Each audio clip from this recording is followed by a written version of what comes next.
Today's topic is about toxic substances present in the foodstuff. We are taking different kind of foodstuff for the energy and nutrition purpose, but sometimes toxic molecules are present in the foodstuff and that can be very dangerous for our body.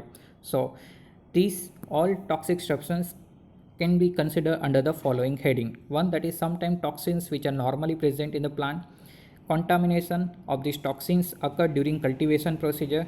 Storage contamination can also occur. One more, that is chemical contaminant during food processing. Food adulterants which are very dangerous. Further, toxins sometimes enter during or after cooking procedure. So one by one we will look first toxins which are normally present in plant. So in that, protease inhibitor. So many legumes like soybean, peanut, cereals like corn, and tubers like potato and sweet potato contains trypsin inhibitors. So they are destroyed. All these trypsin inhibitors are destroyed by the cooking procedure. But partially cooked food may have this activity of trypsin inhibitor as well as protease inhibitors. So they will inhibit digestion and absorption of amino acid. Simple, that metabolism of amino acid is not proper and undigested protein will be remain there and it is not absorbed. Further, that is goitrogen which are normally present in the plants. So they have iodine uptake, they prevent iodine uptake or utilization by the thyroid gland. So thiooxazolidone which is present in cabbage, radish and Brussels sprout. Thiocyanates and isothiocyanates are seen in the mustard and other oil seeds. Polyphenolic glycoside which are present in the red skin of groundnut and almonds. All these are working as a goitrogens. So they will prevent iodine uptake or utilization by the thyroid gland. So they have a goitrogenic effect. Further, antivitamin. So orange peel which contains citral which inhibit vitamin A activity. One more, that is blackberries and red cabbage contains thiaminase. That enzyme is able to destroy vitamin B1. Vitamin B1, that is thiamine. Raw egg which contains avidin which have a strong affinity to the biotin. So avidin is present, it will remain attached over the biotin. So biotin is not available for the absorption from the intestine. So orange peel, blackberries and raw egg, they can particularly inhibit some vitamin activity or that antivitamin activity will be seen. So if that particular plant is taken. Further, cyanogenic glycosides like cereals, sorghum, legumes like lime beans and tubers like tapioca or cassava contains cyanogenic compound which on hydrolysis produce hydrocyanic acid, but all this will when it is taken in a raw form. So they are highly toxic when taken in a raw form.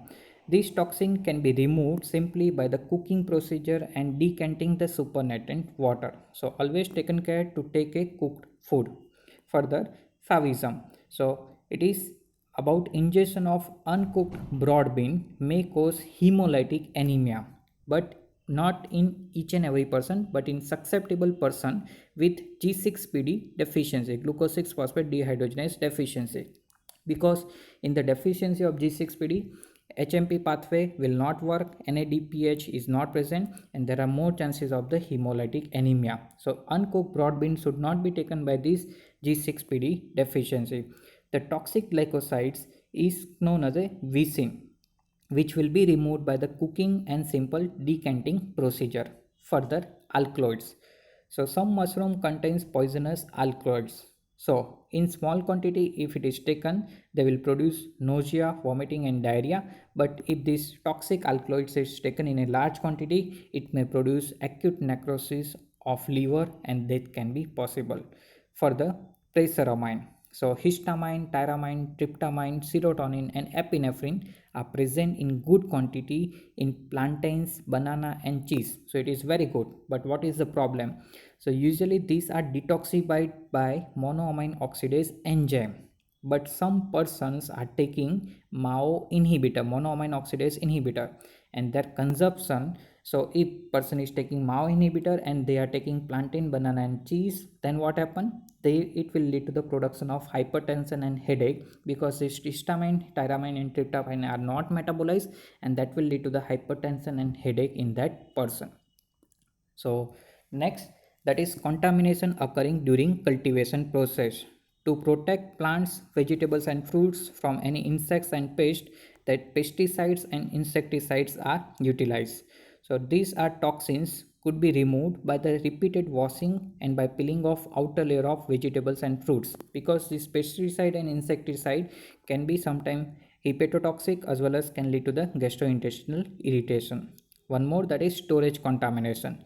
So in that you have to remember particularly fungal infection, because fungus can commonly grow over this moist atmosphere. So during post harvest storage, contamination with fungus is very common. Aspergillus flavus produces aflatoxins which are hepatotoxic and carcinogenic. One more fungus, that is ergot, is the fungus that usually grow in a moist food grains like rye, wheat, bajra, etc. In this ergot, ergotamine, ergotoxin and ergometrin are present, so that all are toxic molecule, and these toxins may produce peripheral vascular contraction causing painful cramps, gangrene in extremities and convulsion will occur. So when post harvest storage, contamination should not occur, that should be taken care, otherwise there are chances of the fungal toxin will enter in the body. So these ergot toxicity, that is called as a ergotism. So if ergot is taken in along with the food, ergotamine, ergotoxin and ergometrin will lead to the all these condition, and that is called a ergotism. Further, contamination during food processing. Petroleum products are used to extract oil from the seeds. So these solvents residue may remain sometime in the extracted oil, and if this mineral oil are taken in a large quantity, that will be lead to the hepatotoxic or carcinogenic property. So whenever the extracted oil is taken, that should be taken care, it should not contaminate with the mineral oil. For the food adulterants, so in that letharism, so it is characterized by the paralysis of lower limb. So it is seen in person consuming large quantity of letharous sativas, that is called kesri dal, which is widely used to adulterate ordinary dal, and so the disease may be seen sporadically all over the India. Neurotoxins are present in this. Letharis causes damage of the upper motor neuron, and there is an exaggerated knee jerk, ankle clonus, seizure gait, and spastic paralysis is observed in this letharism. The toxin present in this kesri dal, that is beta oxalyl aminoalanine, which inhibit lysyl oxidase enzyme, which is the important enzyme for the maturation or the cross linking of the collagen fiber. So simple, if it is adulterate with the letharous sativas, that can lead to the letharism. Further, food adulterants in that epidemic dropsy. So mustard oil may be adulterate with the argemon oil, which is from a wild plant Argemon mexicana.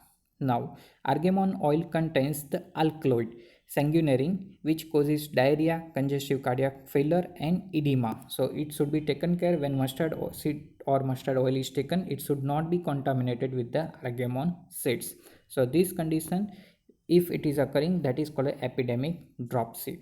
Further, toxins entering during or after cooking. Sometime when any packed food is prepared or packet food which is available in the market, to enhance the taste, some toxins are added, or some toxins will be very dangerous to the younger child. So monosodium glutamate, or called MSG, is a common food additive to enhance the taste.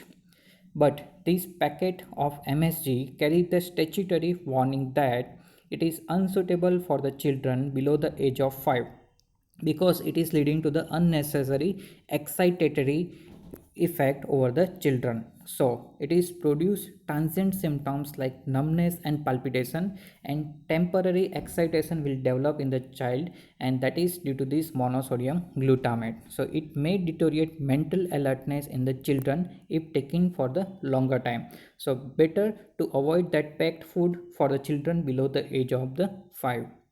So that's all about the important toxic substance which can damage or which can spoil our normal food stuff.